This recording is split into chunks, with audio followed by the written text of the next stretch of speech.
Hello everyone, my name is Brian. I am Dr. Campos's TA, for those of you who may not know me.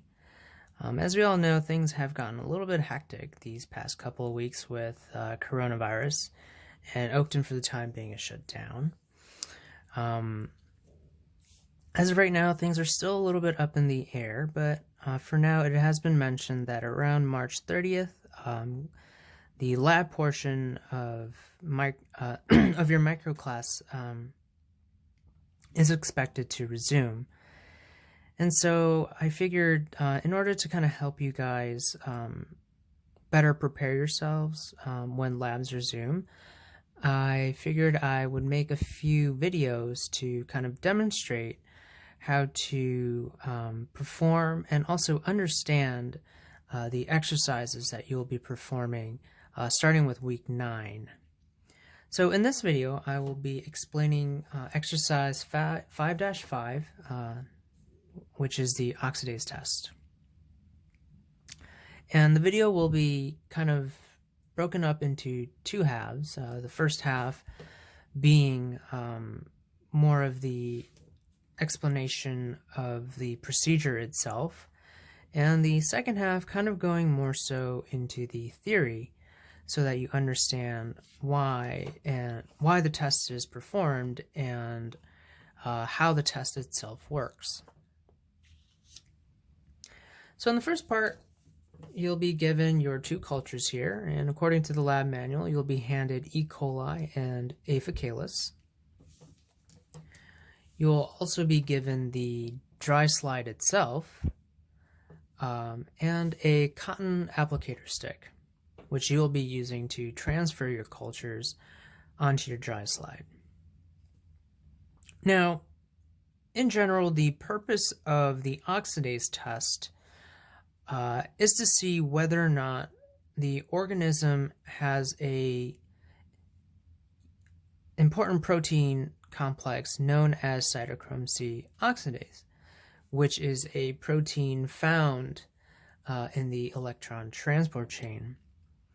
Now, bacteria that have cytochrome C oxidase, when inoculating the dry slide, will lead to a purple color formation, usually within about 10 to 20 seconds. It's a very, very quick test, and it is one of the reasons why it is a good test, because you can end up getting results very quickly. And organisms that do not have cytochrome C oxidase will lead to no color change at all. So let's dive into performing the test itself. So I'm going to start with E. coli here. Just kind of imagine it being a bacterial slant, and this little candle thing here being your Bunsen burner. So obviously this technique here should be very familiar to you by now. You're going to flame the tip of your tube, and using the cotton applicator stick, just grab a little bit of that culture right there, flame the tip again, cap it off, and then on one of the panels, just kind of rub the culture in right there. And once you're done with that, you don't have to do it for too long.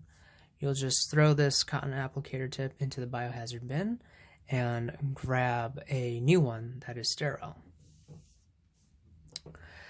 All right, so now for A. faecalis, once again, you do the same thing. Just grab a little bit of that culture right there, flame the tip, cap it, and then in the second panel, just apply some of that culture right there, and you should be done.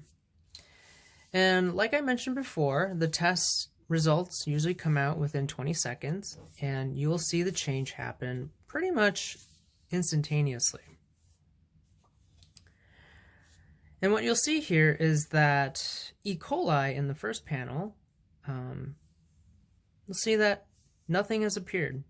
The color has pretty much remained the same, and there was no development of any kind of color. While for A. faecalis, what you'll see is this purple color developing just like this. And as I mentioned before, that's because A. faecalis has that protein complex known as cytochrome C oxidase. Thus, A. faecalis is oxidase positive, while E. coli is oxidase negative. All right, so now that I've kind of explained how to perform the test, let's kind of go into how this test works. So to kind of understand how the test works, we'll have to do a little review of the electron transport chain. And if we take a look at these two diagrams here, what you'll see is in the first diagram, it is more of a classical representation of the mitochondrial electron transport chain, which we should all be pretty familiar by now. And here we have E. coli's electron transport chain. Now, it is important to note that some organisms can utilize, multiple types of electron transport chains, depending on the availability of oxygen or some other terminal electron acceptor that they prefer. And because there is so much diversity within the types of electron transport chains bacteria can use, it is an important way to kind of differentiate certain families of bacteria from each other. And so the oxidase test does exactly that. It targets bacteria that have this cytochrome C oxidase here. Because if the bacteria does not have that protein complex, it will not be able to produce that sort of purple color change that you saw in this panel here. All right, so let's kind of go in depth into how that color develops on the molecular level. Now, the dry slide is comprised of this paper that contains this chemical compound known as TMPD for short. I'm not going to use the full name because it's pretty difficult to pronounce, so we'll just go with the initialized version of it. So this image here, you see TMPD in its reduced state. Red is just short for reduced. So what is going on here? Basically, what happens is cytochrome C oxidase oxidizes this cytochrome C protein complex here. And in doing so, cytochrome C becomes oxidized. I'm so sorry, oxidized. So that means cytochrome C transfers its electrons over to cytochrome C oxidase. Now in this state, it is then able to oxidize TMPD, and it will take electrons away from these nitrogen atoms here. And in the process of taking away those electrons, cytochrome C becomes reduced. And when TMPD becomes oxidized, it changes color.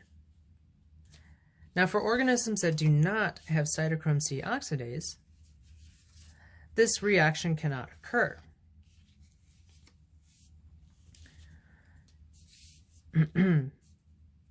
And if we take a look at the E. coli electron transport chain, perhaps there's some other chemical that they can use, but as we can see, it has an entirely different set of protein complexes, and thus does not have cytochrome C oxidase. Therefore, this reaction that I was talking about earlier will not occur, and what you'll see on the dry slide is that no color will develop.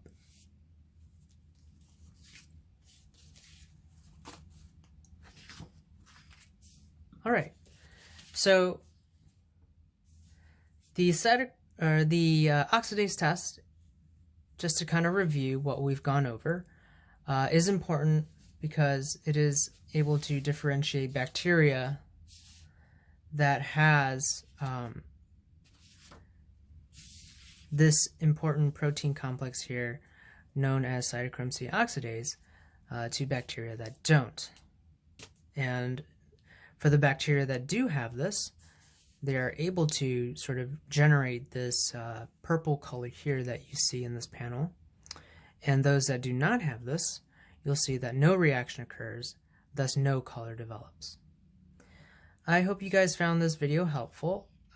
If you guys have any other questions, feel free to contact me or Dr. Campos. We will still be accessing RD2L, or you can contact me through my own personal email. Once again, hope you guys found this helpful, and guys have a good night and stay safe.